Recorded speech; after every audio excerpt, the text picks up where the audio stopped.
এটা খুব deep profound question, এবং এই যে প্রশ্ন এবং তার এইটার ইনস্ট্যান্ট উত্তরটা ঠাকুরকে প্লেসেস আ লিগ অ্যাপার্ট। এটা জানতে হলে তোমাকে ওই একটু ডিপ ফিলসফির জায়গায় ঢুকতে হবে। অ্যাকচুয়ালি ঠাকুর তার পরে পরে যে শব্দগুলো বলছেন অ্যাকচুয়ালি পিন পয়েন্ট করা যাচ্ছে না। তুমি ওটা পিন পয়েন্ট করা যাচ্ছে না। আমি যে বুঝছি, তুমি যে খাচ্ছ, তুমি কে, এটা পিন পয়েন্টেড না। হাজার কাটাকাটি করলেও, এই ফিজিওলজিতে অ্যানাটমিতে কাটছাট করলেও এক্স্যাক্ট পিন পয়েন্ট হচ্ছে না। তো সেটা তো একটা ডিফারেন্ট অ্যাসপেক্ট। কিন্তু এর সাথে ঠাকুরের খুব ডিপ প্রোফাউন্ড ফিলসফি জড়িত থাকছে, স্পিরিচুয়াল। এই একটি কথার সাথে আমরা কেউ আসিনি, বুঝতে পেরেছ? তো ঠাকুরের ভাবনাটায় ওই জন্য মানে অজাতবাদ শব্দটার বারিন ঘোষ বিপ্লবী, তার সাথে ডক্টর মহেন্দ্রনাথ সরকার, যার শ্রীমৎ বালক ব্রহ্মচারী দর্শনসার আছে, তার একটা চিঠিপত্রে ওই দর্শনসারে অজাতবাদ শব্দটা এসছে, কিন্তু ওখানে এলাবোরেট করেননি। তো ওই বারিন ঘোষের একটা প্রশ্নের মানে একটা আলোচনার উত্তরে ও লিখছে, প্রথমে ভাবিয়াছিলাম ওনার অজাতবাদের দিকে যাচ্ছে, কিন্তু অজাতবাদ কি না সে শিওর না। উনি একটা বিশাল বড় পণ্ডিত, ডক্টর মহেন্দ্রনাথ সরকার, বুঝতে পারছো? তন্ত্রের আলো, তত্ত্বের আলো, উপনিষদের আলো যারা দেখেছে তারা জানে, মানে মানে খুব ভালো মানুষ উনি। ওনার স্বামী স্ত্রী দুজনেই এসেছিলেন। মানে উনি বলেছিলেন, এক শঙ্করকে অবলম্বন করে সুরেশ্বর, পদ্মপাদ, বিবর্ণাচার্য, এরা যেমন একটা সূত্রকে অবলম্বন করে বিশাল বিশাল ভাষ্য, এনারও অনুভূতি সম্পন্ন চোখে তত্ত্বটা ফুটছে, ঠাকুরের অনুভূতি সম্পন্ন চোখে। এটা ছিল ওনার ভার্সন। এবার অ্যাকচুয়ালি রিয়েলিটিটা কি, এটার সাথে সুরটাও জড়িত। অ্যাকচুয়ালি সুর বলতে আমি বা কি বুঝি? আমি তো ঠাকুর ছাড়া কিছু মানি না, অ্যাকচুয়ালি সুরও তেমন মানি না। অ্যাকচুয়ালি সুর বলতে আমি বা কি মানি, মানে অ্যাকচুয়ালি আমার ভাবনায় সুরটাও কি, এইটা তো আমাদের তো ওই জন্য রিয়েলিটিটা বেদান্ত যেভাবে দেখে, বেদান্ত মানে আমাদের ইস্টার্ন ফিলসফি যেভাবে দেখে, ওরা তিনটা ভাগে ভাগ করে সেটাকে, ঠিক আছে? একটা হচ্ছে সৃষ্টি দৃষ্টিবাদ, ঠিক আছে, আরেকটা দৃষ্টি সৃষ্টিবাদ, আর 3 নম্বর অজাতবাদ। এই অজাতবাদ না গেলে ঠাকুরের সুরটা বোঝা একটু কঠিন হয়ে পড়বে। ওই জন্য আমি এই তিনটাকে একটু রাফলি অল্প কথায় বোঝানোর চেষ্টা করছি। সৃষ্টি দৃষ্টিবাদ মানে সৃষ্টি ক্রিয়েশন, দৃষ্টি কনসিয়াসনেস, বাদ থিওরি। তো যে থিওরি যেটা আগেই ধরে নিচ্ছে, এটাই অ্যাকচুয়ালি মডার্ন সায়েন্সের উপর দাঁড়িয়ে। সৃষ্টিটা আগে হয়ে গেছে, সেটা বিজ্ঞানের মতে বিগ ব্যাং, কারোর মতে গড বা যাই হোক, এটা সেটা। এবং সৃষ্টির একটা সেখান থেকে ম্যাটার তৈরি হয়েছে, ম্যাটার থেকে একটা এমার্জেন্ট প্রপার্টি হচ্ছে কনসিয়াসনেস। এটা এখনকার বিজ্ঞান এভাবেই দেখে। ওই জন্য ওরা কনসিয়াসনেসে ঢুকতেই পারছে না। ওরা মাইন্ড স্টাডি করছে, আমাদের নিউরোফিজিওলজি এসব নিয়ে কাজকর্ম করছে। অ্যাকচুয়ালি কনসিয়াসনেস মানে সাবজেক্টিভ কনসিয়াসনেস, যেটা বলছে আমি বুঝি বা আমি খেলাম দিলাম, ওটাকে আর পিন পয়েন্টে পৌঁছানো যাচ্ছে না, এইভাবে যাওয়া সম্ভব না। অ্যাকচুয়ালি ওয়েস্টার্ন সায়েন্স এর উপরই দাঁড়িয়ে, বুঝতে পারছো? সৃষ্টি দৃষ্টিবাদ, আগে ক্রিয়েশন, এটা actually kind of Newtonian classical মেকানিক্সের মতো। স্পেস টাইম অ্যাবসলিউট ইন্ডিপেন্ডেন্ট একটা ডিফারেন্ট এন্টিটি, যার ব্যাকড্রপে খেলাগুলো চলছে। এটাকে বলতে পারো মানে তুমি চাও কি না চাও, তুমি কিউরিয়াস বাইস্ট্যান্ডার, জগৎ চলছে জগতের মতো। এটা সৃষ্টি দৃষ্টিবাদ, ঠিক আছে? এইটাকে অদ্বৈত, যারা অদ্বৈতের একটু উঁচুতে উঠে গেছে, তারা এটাকে বলে মন্দ অধিকারী, মানে সব থেকে নিচু স্টেট। মানে এই ভাবনায় যারা আছে, এটা হচ্ছে জাগ্রত অবস্থাকে ধরা হয়। জাগ্রত স্টেটটা অ্যাকচুয়ালি তাই। ত্রিসত্যবাদ, এই একই জিনিসকে বিভিন্নভাবে ব্যাখ্যা করছে। ত্রিসত্যবাদ, বুঝতে পারছো? একটা হচ্ছে প্রতিভাসিকা সত্য, যে একটা ব্যবহারিকা, একটা পরমার্থিকা। ত্রিসত্যবাদও যা, এটাও তাই। ফার্স্ট যেটাকে বলছে সৃষ্টি দৃষ্টিবাদ, এখানে জাগ্রত স্টেট আমাদের, একই জিনিস বিভিন্নভাবে ঘুরে ফিরে আসে। দৃষ্টি সৃষ্টিবাদটা হচ্ছে যে স্বপ্নের জগৎ, যেটা মানে কনসিয়াসনেস আগে এবং কনসাসনেসটা ইমানেন্ট ছিল বিশ্বব্রহ্মাণ্ড জুড়ে, যে ফর্মেই থাকুক, এবং যেটাকে আমরা জগৎ বলি এটা তার প্রজেকশন, সৃষ্টি দৃষ্টিবাদ। এটা কাইন্ড অফ বলতে পারো কোয়ান্টাম ফিজিক্স। কোয়ান্টাম ফিজিক্সে বলে যে কোনো কিছু ওয়েভ ফর্ম, আনটিল আনলেস তুমি ওটাকে নিয়ে টিঙ্কার করছো, তুমি কোনো পরীক্ষার মাধ্যমে বা কিছুর মাধ্যমে, মানে তার আগ পর্যন্ত তুমি একটা জিনিসকে মানে অবজার্ভ করার আগ পর্যন্ত ওটা একটা wave form. No one knows ওটা কি, ওয়েভ, পার্টিকেল কি, বুঝতে পারছো? জানো তো এগুলো। তো স্বপ্নে তুমি কিন্তু তোমার ওয়ার্ল্ড তৈরি করছো, স্বপ্নে তুমি তোমার নিজের জগৎ তৈরি করছো। তুমি তো শুয়ে আছো, এদিকে স্বপ্নে তুমি হাজার এটা সেটা কত কি দেখছো। স্বপ্নের মধ্যে কিন্তু সেটা রিয়েল। স্বপ্নের মধ্যে তুমি ভয় পাচ্ছ, আনন্দ পাচ্ছ, খিদে পাচ্ছে, সব রকমই চলছে স্বপ্নে।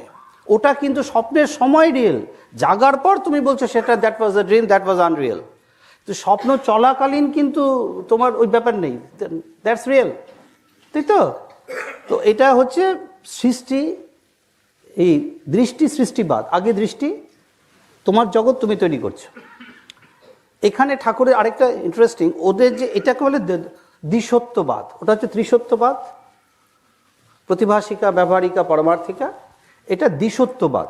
এখানে প্রতিভাসিকা স্বপ্নের জগৎ, আর হচ্ছে অ্যাবসলিউট পারমার্থিকা। এখান থেকে ঠাকুরের একটা ইন্টারেস্টিং ডিপারচার আছে। ঠাকুরের স্বপ্নের জগৎ কিন্তু প্রতিভাসিকা না, ঠাকুরের স্বপ্নের জগৎ ব্যবহারিকা। ঠাকুর ইউজ করছেন স্বপ্নটা এবং সেটাকে জাগ্রত অবস্থায় টেনেও আনতে পারছেন। নবদ্বীপ টবদ্বীপ হাজার ঘটনা আছে। তো এখানে একটা very interesting and very profound departure আছে ওদের অদ্বৈত বেদান্ত থেকে, যে জায়গায় ঠাকুর ইউনিক ওই পয়েন্ট থেকে, বুঝতে পেরেছ? এটা গেল একটা। এবার 3 নম্বরটা হচ্ছে অজাতবাদ। দিস ইজ ভেরি ইন্টারেস্টিং এবং দিস ইজ ভেরি র্যাডিক্যাল। মানে এত র্যাডিক্যাল ভাবনা হয় না। অজাতবাদ মানে নো অরিজিনেশন থিওরি, জগৎটা সৃষ্টি হয়নি, জগতের একটা সৃষ্টি হয়নি। ঠাকুর যেটাকে বলছেন আমরা আসিনি, এই জায়গাটা বোঝাটা একটু ডিপ জায়গা, বুঝতে পারছো? নো অরিজিনেশন থিওরি, অজাতবাদ। তো এটা গৌড়পাদের এক্সক্লুসিভ ভাবনা। এটা মানে শঙ্করাচার্যের গুরু গোবিন্দপাদ, তার গুরু গৌড়পাদের এক্সক্লুসিভ ভাবনা। মান্ডক্য কারিকার কিন্তু এটা বারবার এসছে। এটা নিয়ে পরবর্তীকালে ঘাটাঘাটি করতে গেছে, খুব এগোয়নি বেশি লোক। হস্তামলক এগিয়ে কিছু দূর এগিয়েছে, বিবনাচার্য গিয়েছিল, কিন্তু খুব বেশি মানে এগোননি। মানে এগোনো যাওয়া মুশকিল আছে অ্যাকচুয়ালি। অন্যান্য তত্ত্বের নিরিখে অজাতবাদ সৃষ্টি হয়নি, তাহলে ব্যাপারটাকে উপলব্ধি অনুভূতিগুলো কি? এখানে সুরটা বোঝার জন্য, ঠাকুরের সুরটা বোঝার জন্য অজাতবাদটা বোঝাটা জরুরি। না, what do we mean by সৃষ্টি? একটা জিনিস সৃষ্টি হলো, এবার তার আগে একটা কিছু, তারপর সৃষ্টি, তারপর ধরো এই গ্লাসটা, এটা আগে তৈরি হলো, একটা তার আগে একটা হিস্ট্রি আছে, তারপর এটা তৈরি হলো, তারপর একদিন শেষ হলো। তার মানে একটা বিগিনিং আছে, একটা এন্ড আছে। স্পেস টাইম কজেশনের জায়গাটা আছে, স্পেস টাইম, বুঝতে পারো? কজালিটি, এই এটা চেনটা আছে, এটাই সৃষ্টি।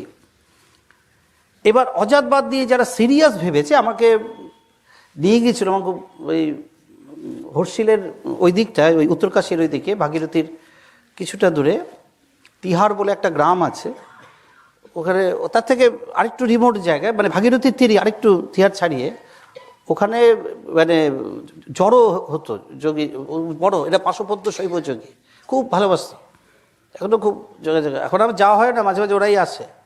তো ওরা এরকম মানে অজাতবাদপন্থী, তারা আমাকে নিয়ে গেছিলো কয়েক বছর আগে। এখন মাঝে মাঝে ওরাই নিজেরাই আসে, আমার সঙ্গে যেতে টেতে হয় না।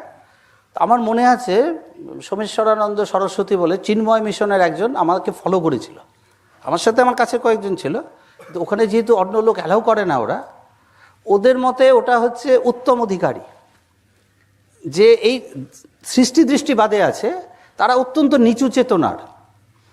আমাকে যেহেতু ঠাকুর বলে যে তুমি মাস্টার পড়াতে ছাত্র পড়াতে আসনি, ওরা এগুলো সব জানে, মানে আমাকে বলতে হচ্ছে না, কিন্তু ওরা দেখতে পাচ্ছে, বুঝতে পারছে ঠাকুর যে আমাকে বলছেন, অমুক দিন বলছেন, বুঝতে পারছে।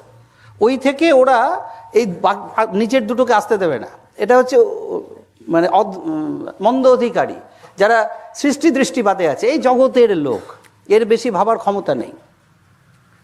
ত্রিসত্যবাদ যারা, তিনটার মধ্যেই আছে, জাগ্রত, স্বপ্ন, সুষুপ্তি।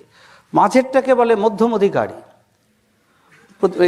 স্বপ্ন এবং অ্যাবসলিউট, এটাকে বলে মধ্যম। আর ওরা ওই অজাতবাদ ভাবনাটাকে বলে উত্তম অধিকারী, হায়েস্ট, মানে ব্রাইটেস্ট স্টুডেন্টস তারা। এবার ব্যাটা তো ঢুকেছে ওই যে সময়, ও ফলো করে করে ঢুকেছে, এবার ওরা অ্যালাউ করবে না ওকে। এই সুন্দর ভাগীরথীর তীরে বসিয়েছে আমাকে, এবার আলোচনা শুরু হবে, কিন্তু ওই সময় ওকে অ্যালাউ করছে না। আমি দেখি, আর ওরা ক্ষমতা রাখে তো কী না কী করে দেবে, আমি তো ভয় পাচ্ছি কিছু। তো আমি বললাম থাক, এসেছে যখন কিন্তু আমি সোমেশ্বর মহারাজকে আমি ভালো বলবো, ওই যে গেল চলে গেল তারপর ওখান থেকে, মানে ওই যে সেদিনকার সভা কিছুক্ষণ ছিল, ঘণ্টাখানেকের মতো আমি ছিলাম বোধহয়, আমার সাথে কয়েকজন ছিল মাত্র, যেটা জানতো ওরা আমার সাথে এরা যায়, এটা সেটাই খাইয়ে খাবারটাও দিয়ে দেয়। ওই যে চলে গেল, কিন্তু চলে গেল বহুদিন পর, 1-1.5 বছর পর দেখি এসে হাজির, মানে ওর মাথা ঘুরে গেছে ওই ভাবনাগুলো শুনে। তাই বললাম তাহলে তুমি উত্তম অধিকারী হবে। মানে ঠাকুরের কথা শুনে আমাদের পাগল হয়ে যাওয়ার কথা, আমি তো পাগল টাগল হচ্ছি না। তো যাই হোক, আমরা অধম বা মধ্যম কিছু একটা হবো, মধ্য বলে অনেক সম্মান দেওয়া হয়। তো এটাকে বলে উত্তম অধিকারী, অজাতবাদ, কথাটা বলছে হাইয়েস্ট, ওটাকে ধরা হচ্ছে সব থেকে উঁচু। তো অজাতবাদের ভাবনায় হচ্ছে জগৎটা, ধরো বিজ্ঞান এখন পর্যন্ত যেখানে গেছে, বিগ ব্যাং যদি তুমি ধরো, তার আগে কি, এক তো আগে শব্দটা হয় না টাইম কনসেপ্টে, but what triggered the big bang, এটা তো কোনো আইনে নেই, মানে ফিজিক্সের কোনো ল করে না, যেখানে কোনো আইন পায় না সেখানে বলে দেয় সিঙ্গুলারিটি, যেখানে where all the laws of physics and mathematics fail, singularity. Singularity মানে তুমি জানো না, এটাকে ভদ্রভাবে বলা, আমি এই বিষয়ে অজ্ঞান, এটাকে ভদ্রভাবে মানে সায়েন্টিফিক টার্মিনোলজিতে বলা হয় সিঙ্গুলারিটি। তো তার মানে কি নাথিং, ওটা ডেটা ইজ পয়েন্টিং টুয়ার্ডস কিছুই না থেকে কিছু, অ্যান্ড কিছুই না থেকে কিছু হওয়াটা মুশকিল আছে। একেবারে নাথিং থেকে একটা সামথিং বেরোবে, এটা ঠাকুরেরও ফিলসফির তুমি দেখবে, ডিপে যদি ঢোকো ঠাকুরও এটাকে সাপোর্ট করছেন, একদম কিছু না থেকে কিছু হতে পারে না। তার মানে নাথিং থেকে সামথিং হতে পারে, এটা ঠাকুরেরও মত। আর ঠাকুরের মত বলে আমি মানে বিজ্ঞানের ওই জায়গাটা থেকে বেরিয়ে এসে আমাকে অ্যাকসেপ্ট করে নিচ্ছি। তার মানে কিছু একটা আছে, একটা গাছ হতে গেলে একটা বীজ লাগে, বা একটা কিছু হতে গেলে একটা সোর্স লাগে। যে কোনো কিছু একটা শুরু করতে গেলে, একটা সৃষ্টি করতে গেলে সোর্স লাগে। তো এরা অজাতবাদপন্থীদের বক্তব্যটা, ওদের যারা ডিপে চলে গেছে, ওরা ওই সোর্সটাকে ধরো নাম দিচ্ছে একটা খুব পিওরেস্ট কনসিয়াসনেস, এবং সেটা এত সাটল যে আমাদের কাছে ওটা নাথিং। আমাদের যত রকম, এখন আমি যদি চোখে দেখতে না পাই, এখানে যত চোখ সংক্রান্ত যা থাকুক, আমার কাছে তো সেটার কোনো অস্তিত্ব নেই। আমি যদি কানে শুনতে পাই, শব্দ যত রকম হোক, আমার কাছে তো অস্তিত্ব নেই। তো আমাদের যত রকম অনুভূতি আছে, এবং সায়েন্টিফিক টেকনোলজির সাহায্য নিয়েও আমাদের যত দূর পর্যন্ত আমরা যেতে পারি, তার থেকেও সূক্ষ্ম যদি কিছু হয়, তো আমাদের কাছে এটা অ্যামাউন্ট টু নাথিং। তো ওদের বক্তব্য হচ্ছে একটা খুব ডিপ অ্যান্ড পিওরেস্ট কনসিয়াসনেস। হোমওয়ার্কটির মা তো দূর বাড়ি দেখছে, কখন আসছ? হ্যাঁ, কনসিয়াসনেস অ্যান্ড দ্যাট সাটল, একটা profound deep consciousness, purest consciousness, এবং সেটা এত সাটল, ঠিক আছে? তো সেটার ওরা নাম দিচ্ছে ঈশ্বর, এটাকে ঠাকুর নাম দিচ্ছেন সুর। সেটা করছে কি ইন অ্যান্ড থ্রু চলছে, সেটা কোত্থেকে এসেছে সেটা একটা গভীর ডিবেট, ওটার মধ্যে আসা যায়। তো যাক, এইটারই ওরা নাম দিচ্ছে যেটাকে ঈশ্বর। এইটা এখানে কিন্তু ঈশ্বর বলে, আমরা আমাদের সমস্যা কোথায়, আমরা আমাদের পার্সোনাল ইম্পোজিশন করে দিই, একটা পার্সোনালিটি তৈরি করতে চাই আমাদের মতো করে। ঈশ্বর বুক, ঈশ্বর তো বুক, আমরা খুব ইমপিওর, আমাদের কথাবার্তার এখানে কোনো দাম নেই, ঢুকছেও না। কিন্তু those who are elevated and those ওই জায়গায় রিচ করেছে পিওরেস্ট, তাদের ভাবনার তো একটা গুরুত্ব দিতে হয়, কারণ সে ওই জায়গায় রিচ করে গেছে। তো তাদের ভাবনায় এটা একটা খুব purest state of consciousness, very very pure and extremely subtle, so subtle যে আমরা হিসাবে আনতে পারছি না, আমাদের কাছে সবসময় না হয়ে থাকছে। মানে এটা ম্যাটারও বলা যাবে না, নন ম্যাটারও বলা যাবে না, না সদ না অসদ ইতি ওদের ভাবনায়, না সদ না অসদ ইতি। এটাকে এক্সিস্টেন্স আছে, এক্সিস্টেন্স নেই সেটাও বলা যাবে না, কোনো কিছুতে ধরা যাচ্ছে না, transcendental, beyond the reach of our mind, আমার মাইন্ড রিচ করতে পারছে না। এটাকে ওরা নাম দিচ্ছে ঈশ্বর। এখন এই ব্যাপারটি ধরো এই সৃষ্টিটা, ধরো এই পৃথিবীটা হলো 450 কোটি বছর, তো তার আগেও ছিল। পৃথিবী একদিন ধ্বংস হয়ে যাবে, তারপরেও থাকবে।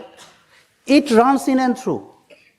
এবার ওই পার্সপেক্টিভ অজাতবাদ কত ইন্টারেস্টিং ব্যাপারটা, এবং ঠাকুরের ওই আকুলতা ব্যাকুলতাটা ওই কারণেই যে ওটাকে এখন ধরো গোল্ডের অ্যাটমিক নাম্বার কত? 79, মাস নাম্বার 197। হ্যাঁ, মাস নাম্বার। এখন 79 অ্যাটমিক নাম্বার। এবার ধরো 79টা প্রোটন, 79টা ইলেকট্রন, ঠিক আছে? 2, 8, 32, 64 করে আবার 18 করে, আবার লাস্টেরটায় বসবে 1 আসবে। এবার ধরো কোনো একটা গোল্ড নিলে, গোল্ডের একটা আংটি করা হলো, ওটাকে আবার গুলিয়ে একটা কি কানে একটা করা হলো, এবার আরেকটা কিছু করা হলো, গোল্ডটা কিন্তু একই থাকছে। এখন সামওয়ান যে গোল্ডের ওই ধরো অ্যাটমিক এর মধ্যে আটকে আছে, তার পার্সপেক্টিভে কিন্তু কোনো কিছু গোল্ডটাই রয়ে গেছে। এখানে ফর্মস চেঞ্জ হচ্ছে। তো অজাতবাদদের বক্তব্যটা হচ্ছে এটা শুধু নামের খেলা, কিন্তু একদম যে ফান্ডামেন্টাল যে ব্যাপারটা, ধরো গোল্ডটা ধরো গোল্ডের উপর বসে আছে কেউ, গোল্ডের একটা অ্যাটমের উপর সামওয়ান বসে আছে, তো তার কাছে তো ওটা রিলিভেন্ট না, আংটি হচ্ছে না, ভার হচ্ছে না, কি হচ্ছে, ঘন্টা। তার কাছে কিন্তু একটাই গোল্ড এক্সিস্ট করছে।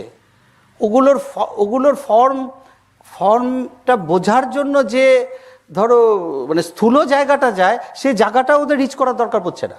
ফলে তার কাছে অজাতবাদ জগতের কোনো মানে জগৎকে ওরা মানে সৃষ্টিটাই হয়নি। তো ঠাকুরের এইটা বোঝার জন্যই মানে যে কেন আসির, এবার তুমি সূক্ষ্মে গেলেও দেখবে ওই একটা ব্যাপারে আমাদের মধ্যে চলছে প্রত্যেকের, খুব মানে ফান্ডামেন্টাল ডিপ প্রোফাউন্ড জায়গায় গেলে সুর বলতে ঠাকুর এটাকে বলছে, যেটা আগেও ছিল, যার থেকে আমি এসছি মানে কোটানকোট ঠাকুর, আমরা সবাই সৃষ্টিটা এসছি, এবং যেটা থেকে যাবে সব কিছুর পরে। ফলে যা জানলে সব জানা হয় অ্যাকচুয়ালি, যেহেতু ওই ওটা কিন্তু প্রোফাউন্ড ডিপ পিওরেস্ট কনসিয়াসনেস, যেটা সাটল, ওটাকে ঠাকুর সুর বলছে, ঠিক আছে? ওই জন্য ওটাকে আঁকড়ে ধরে থাকতে চাইছেন, যাতে ওইটার থেকেই যখন আমি এবং আমরা সব কিছু, ফলে ওইটাই আমাকে সমাধানের পথে, উদ্দেশ্যটা ওটারই। সে তো একটা সজাগ কনসিয়াসনেস, মানে তার সজাগ। মানাদাটিকে একটা প্রশ্ন করেছিলেন না এটা, যে ওই ওর যে ইচ্ছাটা, হ্যাঁ, এবার তার তো একটা পার্সোনাল, তোমাকে নিয়ে, তোমার ছেলেকে নিয়ে তোমার একটা ইচ্ছা আছে, তোমার ছেলেকে নিয়ে তোমার একটা খুব ডিপ ইচ্ছা আছে। এবার যতক্ষণ না তুমি তোমার ছেলেকে সেই ইচ্ছাতে এস্টাবলিশ হতে দেখছো, তোমার ছেলের নিজস্ব ইচ্ছা শক্তি থাকলেও তোমার ইচ্ছা তো পরিপূর্ণ হলো না। তো একদিকে খুব অটোক্রেটিক বলবো আমি ঈশ্বর, সে ঘুরে ফিরে আবার টেনে নিয়ে আসছে যতক্ষণ না তার ইচ্ছার সাথে তুমি অ্যালাইন্ড হচ্ছ। এটাকে বিবেক বলে, বা এখানে বিবেক আর কিছুই না, একটা তোমার পার্সোনাল ইচ্ছা, আরেকটা বিশ্বের ওই সুরটার ইচ্ছা। যে যত কাছাকাছি অ্যালাইনমেন্টে পৌঁছতে পেরেছে, সে এখানে তত বড় মহান শিব বা যাই বড় দেবতা। মোদ্দা ব্যাপারটা অ্যাজ সিম্পল অ্যাজ দ্যাট, ঠিক আছে? তো অজাতবাদ মানে ওই সিম্পল ওই জায়গাটা দিয়ে, ওটার মধ্য দিয়ে মানে সুরটা জানার জন্য ডিপে গিয়ে অজাতবাদটা বুঝতে হয়, মানে অজাতবাদটা বোঝা জরুরি। বোঝা গেল? এবার এইটারও যে অজাতবাদের সমস্যা হচ্ছে, দ্য ওয়ে, আমার জীবনের একটা ঘটনা বলে, এবার কথা বেশি বলতে, এটা আমার ঘটনা না, সামওয়ান যারা অবজার্ভ করছে আমাকে, ধরো কোনো যোগী বা কিছু, এটা তাদের পার্সপেক্টিভ থেকে বলা, এটা আমার কথা নয়। তুমি যেহেতু সাবজেক্টটা নিয়ে আছো সুরের, এবার এটা কতদূর ডিপেন্ডেবল এই জায়গাটা তারা বোঝার চেষ্টা করছে, তো যে ঠাকুর বা এই সুরটাই বা কতদূর ডিপেন্ডেবল, বা কতদূর নির্ভর করা যায়, বা এর কোনো চেঞ্জেস ঘটবে কিনা, বা কোনো শিফট আসবে কিনা তার টোটাল স্ট্রাকচারে। এখন তো ওই অর্থে বলছি আমি, ধরো আমাকে যে দেখছে, কেউ দেখছে, খুব ক্লোজ অবজারভেশনে রাখছে, আর আমাকে কিন্তু আমার মুখে কিছু হলে আমি কিন্তু দেখতে পাবো না। এখন আমি তোমারটা দেখতে পাবো, তুমি আমারটা দেখতে পারবে। তো আমার ওই সেই অর্থে বলছি, মানে আমাকে যেটা দেখেছে সেটা সে লিখছে, বলছে, বাকিদের সাথে আলোচনা করছে, এবং আমি সেটা শুনছিও। ওই জায়গা থেকে কতগুলো জিনিস উঠে এসছে এই সুরের ভবিষ্যৎ বা কি ওই এতে। তো ধরো ডিপ সমাধির যে জায়গাগুলো, এবার অসম্প্রজ্ঞাত সমাধি যেটাকে বলা হয়, সেখানে মাইন্ড মানে দ্যাটস দ্য হাইয়েস্ট এটা রিচ বলা হয়। মানে এটা আমি এবার ওই অদ্বৈত থেকে যোগে ঢুকছি। সম্প্রজ্ঞাত অসম্প্রজ্ঞাত সমাধি হাইয়েস্টের, সমাধি ব্যাপারটা যোগেদের একচেটিয়া, ফলে অসম্প্রজ্ঞাত শব্দটা মোর অ্যাপ্রোপ্রিয়েট দ্য নির্বিকল্প। নির্বিকল্পটা বেদান্তিক ভাবনা থেকে এসছে।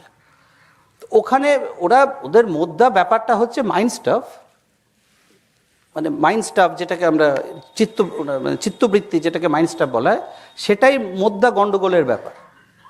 বুঝতে পেরেছি? অথ যোগ অনুশাসন 1 নম্বর সূত্র, যোগ চিত্তবৃত্তি নিরোধ।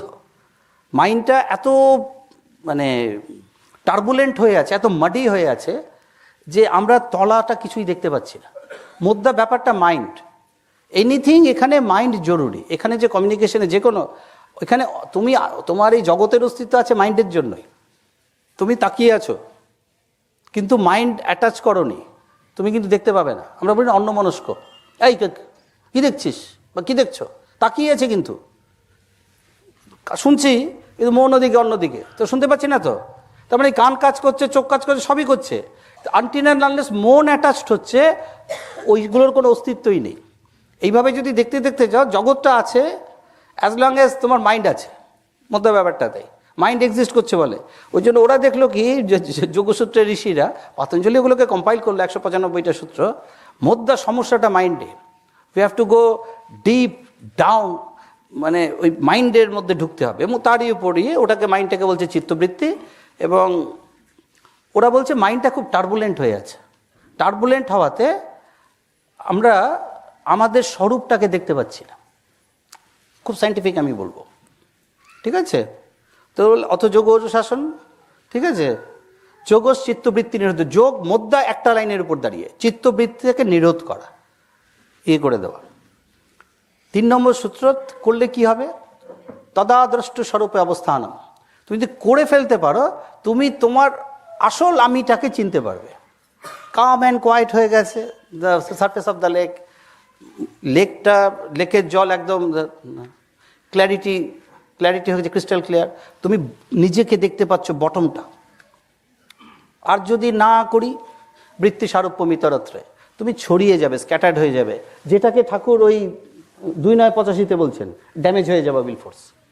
একেবারে 4টা সূত্রে এন্টায়ার রিয়েলিটির ব্যাখ্যা দেওয়া। অর্থাৎ যোগ অনুশাসনম 1 নম্বর, ঠিক আছে? যোগ চিত্তবৃত্তি নিরোধ 2, তদাদ্রষ্টু স্বরূপে অবস্থানাম 3, 4 বৃত্তি সারূপ্য মিতরত্রে। তো এই যে এবার মাইন্ডটা তো স্টিল হলো, কিন্তু mind can never be discarded. এটা কিন্তু আমার কথা। এবার আমি যেটা বলতে চাইছি, এবার তাদের অবজারভেশনটা বলছি ঠাকুরকে নিয়ে। এখন দে হ্যাভ ফাউন্ড আমার মাইন্ড ডিসকার্ডেড হচ্ছে। এটা একটা ফানি ব্যাপার, মজারি ব্যাপার, হিলারিয়াস ব্যাপার, এবং কাইন্ড অফ অসম্ভব ব্যাপার। বাট স্টিল আমি এক্সিস্ট করছি, ধরো খুব ডিপ কিছুতে। এটা ওদের ভার্সনটা আমি দিচ্ছি। আমি সুরটাকে আরও প্রফাউন্ড জায়গায় নেওয়ার জন্য বলতে হচ্ছে কথাগুলো। তাদের অবজারভেশনে শিবস্বরূপ দাসাচার্য খুব বড় যোগী, কনস্ট্যান্ট দেখে, ঠাকুরও খুব ভালোবাসেন ওদের, দেখেছি, খুব পছন্দ করেন ওদের অবজারভেশন, নিষ্ঠাগুলো এত ভালো।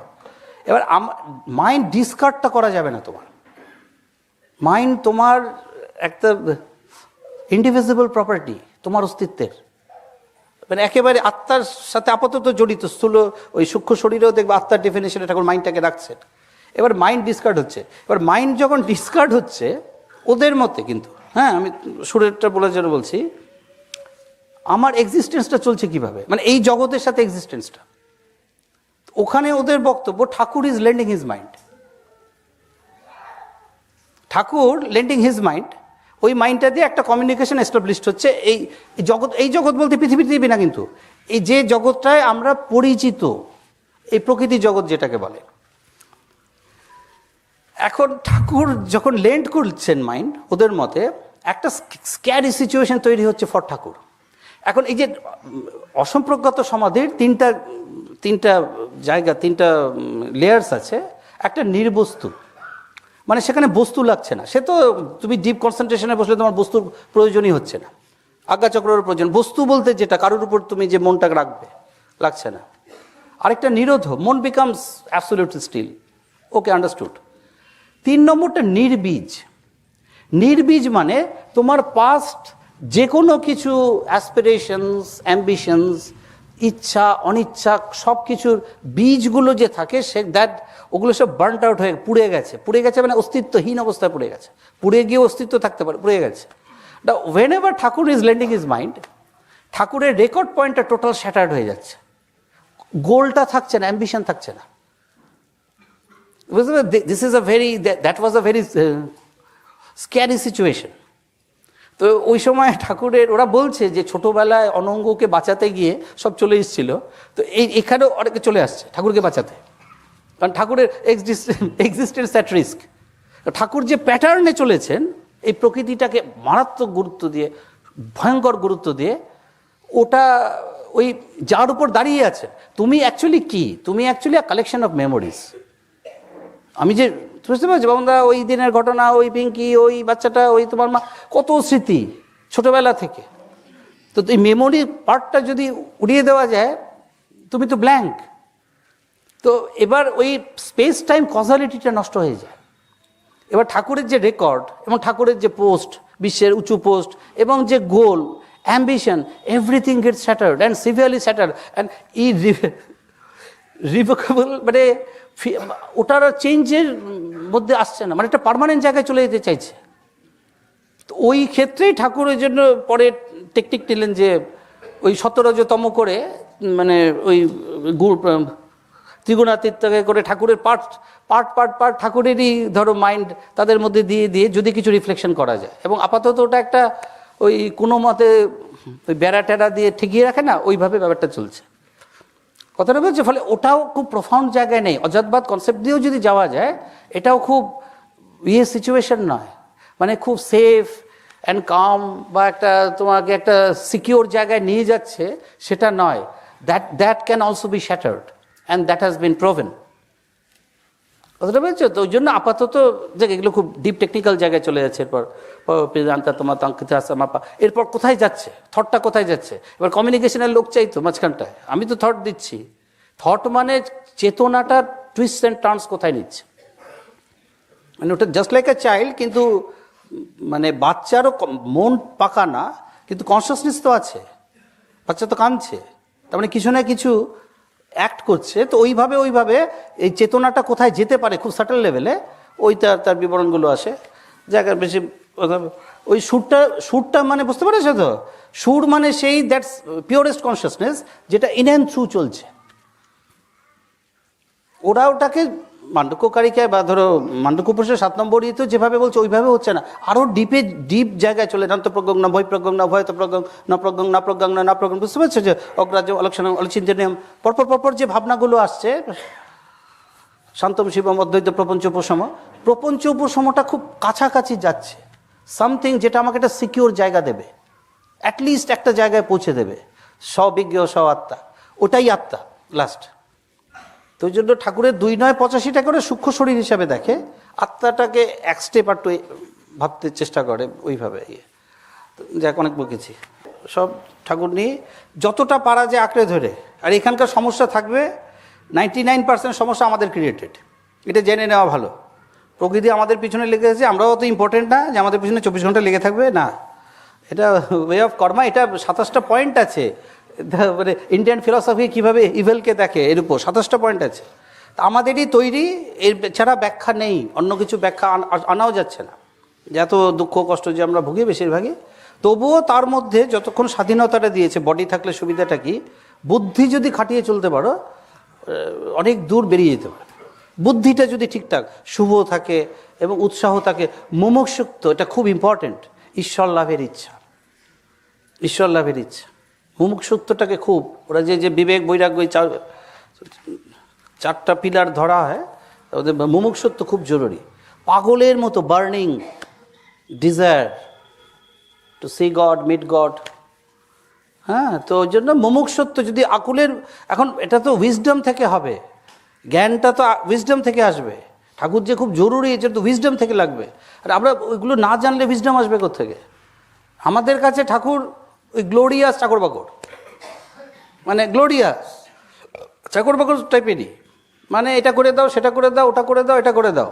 চাকর বাকরকে মায়না ফায়না দিতে হয় না, ঠাকুরকে দেওয়ার নেই, ধূপ দিলেই, মানে ব্যাপারটা এর বাইরে। এখন তারও তো একটা ইচ্ছা থাকবে, তারও তো একটা ইচ্ছা থাকতে পারে, বলো সুকন্যা?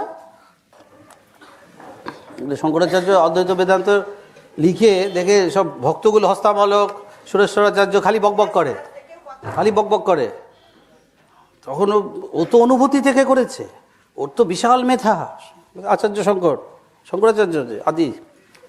এবার শিষ্যগুলো দেশে খালি তখনই দক্ষিণামূর্তি স্তোত্রের ওই সুন্দর সুন্দর জায়গা আছে যেগুলো নীরবতার ভাবটা নীরবতার থ্রুতেও কমিউনিকেটেড হতে পারে। আমি পাহাড়ে গেছিলাম, ওখানে দেখি ওই শঙ্করের ওই ঘরানার খুব বুড়ো হয়ে গেছে, উনি প্রণাম করে বললো চিত্রং বটতরুর বলে, মানে বটতরুতে চিত্রং বটতরুর বলে, বৃদ্ধা শিষ্যা গুড়োর যুবা, শিষ্যগুলো সব বুড়ো। আমাকে নিয়ে গেছে তো, আমার যেগুলো বসছে সেগুলো সব বুড়া, বয়স হয়ে গেছে, অনেক জোটা হয়ে গেছে। গুরস্থ মৌনং ব্যাখ্যা নাং, ওইটা দিয়ে শুরু করলো। ওই যিনি প্রথম মানে ইন্ট্রোডিউস করবেন, এবার আলোচনা করো। গুরস্থ মৌনং ব্যাখ্যা নাং, গুরু মৌনভাবেই ব্যাখ্যা করবে, মৌন কথা না বললে। শিষ্যস্ত ছিন্ন সংশয়, শিষ্যের সব সংশয় কেটে যাবে। বলা কথা খুব সুন্দর কথা, যত জন্মের বাধাই থাকুক, পুরনো পাস্ট কর্মা থাকুক, এই যে 60-70 বছরের জন্য জন্মটা দেয় প্রকৃতি এমনভাবেই তোমাকে ইকুইপড করে পাঠায় যে একটা জন্মই যথেষ্ট সব পরিষ্কার করে বেরিয়ে যাওয়ার। হিসাব মতো অনেক জন্ম, কিন্তু এমনভাবেই তোমাকে ইকুইপড, তুমি মানে ওয়েল ইকুইপড করে পাঠানো হয় প্রকৃতি থেকে যে একটা জন্মই সাফিসিয়েন্ট। এখন সেটা পেরে ওঠে না, ওই পাস্ট কর্মেরটাই বাধা দেয় বলে। কিন্তু কেউ যদি ইচ্ছা করে, ঠাকুরের ইচ্ছা শক্তিটা, ওই জন্য কনসেপ্ট অফ উইল ফোর্স, যে কনসেপ্টটা বললাম আলোচনা হয়েছিল, ওইটা বোঝাটা খুব জরুরি। উইল ফোর্সটা এমন দিয়ে দেয়, স্রষ্টার যেটা উইল ফোর্স, সেই উইল ফোর্স তোমার মধ্যে জ্বালিয়ে দেওয়া হয়েছে। Actually you are creator. প্রত্যেকে আমরা বসে আছি, আমরা একটা বটগাছের বীজ, বটগাছই তো স্রষ্টার বীজটা আমাদের দিয়ে দেওয়া হয়েছে। এখানে ঠাকুরের অন্যান্য অদ্বৈতবাদ বা দ্বৈতবাদ বা বিশিষ্ট অদ্বৈতবাদ, দ্বৈতবাদ, এগুলোর থেকে ঠাকুর ডিফারেন্ট। কিন্তু তুমি আমি বুঝতে পারছি, এখানে যারা যতজন বসে আছে প্রত্যেকে একটা বটগাছের বীজ, তার মধ্যে মানে সম্পূর্ণ পোটেনশিয়াল আছে সেই ইয়েটা অবধি যাওয়া, মানে সেই একদম পূর্ণ অবস্থা পাওয়া, ইভেন সেটাকে সুপারসিড করা। আগের বটগাছটা ছোট, পরের তার থেকে জন্ম নিল বটগাছ, তার থেকে বড় হয়ে যেতে পারে না? তো এতটা ইনফিনিট দেওয়া ক্ষমতা দেওয়া আছে, দিয়েই তোমাকে পাঠানো হয়েছে। এবং ওই বুদ্ধি টুদ্ধি দিয়ে দেওয়া। এখন ব্যাপারগুলো সে এতটা সূক্ষ্ম, যেটা দিদি বললেন, অনেক সময় আমাদের পাস্ট কর্মের জন্য, পাস্ট কর্মই বলতে হচ্ছে, তাহলে অন্য কোনো ব্যাখ্যা নেই, এটা আমরা সঠিক পথটা দেখেও বুঝতে পারি না। তখন কি যারা ওয়াকিবহাল লোক, ঠাকুরের কথায় যারা সুরে আছে, তেমন লোকের সাক্ষাৎ পেলে তারা রাস্তা পাস্তা একটু দেখিয়ে দেয়। তো এইটা হচ্ছে ব্যাপারটা এটা। ফলে জন্মান্তর আছে অবশ্যই, কিন্তু একটা বাড়তি যথেষ্ট। আবার 15টা জন্ম বের করবো কেন? এক জন্মই যদি হয়ে যায়। আমার কথা বুঝতে পারছো তো? আমাদের দেশ বলে বলছি না, আমি ইতিকার দর্শন বলে বলছি না, আমার দেশের কথা বলে বলছি না। ওদের যেটা ভালো সেটা তো স্বীকার করবোই, কিন্তু ওদের যে খ্রিশ্চানিটিতে মাইন্ডটাকে ওরা ওই স্পিরিট একটার মতো ধরে, আমাদের মাইন্ডটাকে বস্তু ধরা হয়। এবার ওদের সাংঘাতিক যুক্তি আছে, ব্যাসভাষ্য, ভাষ্যটাস্যগুলো যদি পড়ো তুমি পতঞ্জলি যোগশাস্ত্রের উপর, ম্যাটার মানে সামথিং যার একটা স্পেসে অকুপেশন আছে, একটা কোঅর্ডিনেটে প্লেস করতে পারবে। নন ম্যাটার মানে সাইজ 0 বা ইনফিনিটি। সাইজ 0 বা ইনফিনিটি হলে তার সাথে ইন্টারাকশন করা মুশকিল হয়ে যাবে, সেই ম্যাটারের সাথে ইন্টারাকশন মুশকিল হয়ে যাবে। ম্যাটার বলতে কি বলা হচ্ছে, ওই জন্য অন্টোলজি, সিম্যান্টিক্স, এই ব্যাপারগুলো খুব ইম্পর্টেন্ট হয়ে যায় আধ্যাত্মিক এইসব ডিসকাশনে। তুমি বলছো দেবতা কি, অ্যাকচুয়ালি দেবতা বলতে তুমি কি বোঝো? দেবতা নানা রকম মানে হবে, বুঝতে পারছো? ওই জন্য অন্টোলজি, সিমেন্টিক্স, এপিস্টেমোলজি ওই জন্য আগে ঠিক করে নেয়, 2-3 ঘন্টা ধরে ঠিক করে নেয়। অ্যাকচুয়ালি দেবতা নিয়ে আলোচনা হবে, এই যে বললাম না কনসেপ্ট অফ ঈশ্বর নিয়ে আলোচনা। অ্যাকচুয়ালি ঈশ্বর বলতে কীটা নিয়ে আলোচনা হবে? ঈশ্বর can be defined in number of ways, বুঝেছো তো? তো ওই জন্য ওইটা ম্যাটার বলে আমাদের কিন্তু ওটা ম্যাটার ধরেছে। আমাদের যে ঠাকুরেরও তো মন বস্তুই একটা, ঠাকুর সব কিছুটাকেই বস্তু দেখেন। এটাও ঠাকুরের একটা, এটা কোয়ান্টাম ফিজিক্যাল ভিউ, যে এভরিথিং ইজ মানে ওই পার্টিকেল এর মতো, মানে কণা দিয়েই তৈরি জগৎ। ঠাকুর কণা শব্দটা খুব ইউজ করেন খুব কনফিডেন্টলি, তো তাতে বোঝা যাচ্ছে ঠাকুরও কণাতেই বিশ্বাসী, মানে বস্তুতে বিশ্বাসী। সেটা বুঝেছো তো? হ্যাঁ, মানে ভাঙতে ভাঙতে ভাঙতে ভাঙতে ওই কণার ইয়েতে এখন যেটা কোয়ান্টাম ফিজিক্স তাই যেটা কমিউনিস্টদের বস্তুবাদ না, মানে আরো সূক্ষ্ম বস্তুবাদ। কমিউনিজমও ম্যাটেরিয়ালিস্টিক, ওরাও বস্তুবাদ বলে। আমাদের বস্তুবাদ আরো প্রোফাউন্ড, আরো ডিপ কোয়ান্টাম ফিজিক্সের। মানে 1886 তো মার্কস মারা গেছে, আমার যে গণশক্তির সম্পাদক ছিল ভালোবাসতো একসময়, অনেক আগে। তো ওর সাথে আমি কথা বলেছিলাম যে মার্কস যদি আরও 1927-28 অব্দি বেঁচে থাকতো, বুঝতে পেরেছো, ফিলসফিক্যাল এই যে এই ব্রাসেলসের ওই সলভে কনফারেন্স অব্দি বেঁচে থাকতো। হ্যাঁ, Copenhagen interpretation of quantum mechanics, যেখানে সব বিজ্ঞানীরা এসে জড়ো হয়ে ঠিক করলো না বিজ্ঞান আর আগের মতো আর নিশ্চিন্ত থাকা গেল না তপসে।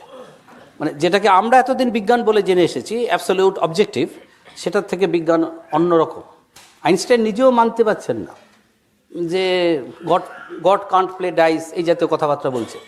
মানে কোয়ান্টাম ফিজিক্সে অ্যাট র্যান্ডাম ব্যাপারটা এসে যাচ্ছে, অ্যাট র্যান্ডাম। কিন্তু বিজ্ঞান যদি ম্যাথামেটিক্যাল হয়, এই জগৎটা ম্যাথামেটিক্যাল হবে, তাহলে সব কিছু নিখুঁত অঙ্কে চলবে। অ্যাট র্যান্ডাম বলে কিছু থাকবে না। The universe should be deterministic.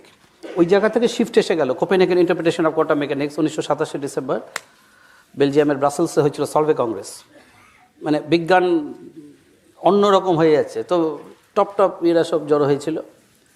তো সে বিখ্যাত রাত্রিবেলা নিলস বোর অ্যান্ড আইনস্টাইনের পার্কে হাঁটাহাঁটি করতে করতে, আইনস্টাইন মানছেন না। আইনস্টাইন কিন্তু কন্ট্রিবিউট করেছেন 1905-এর যে 3টা পেপার, আইনস্টাইনের নিজের কন্ট্রিবিউশন আছে কোয়ান্টাম ফিজিক্সে বিশাল, ফটো ইলেকট্রিসিটি থেকে শুরু করে। ম্যাক্স প্লাঙ্ক মানছেন না। যাদের হাতে কোয়ান্টাম ফিজিক্স তৈরি, তারা ফিলসফিক্যাল ইমপ্লিকেশনগুলো মানতে পারছে না। That was the stage.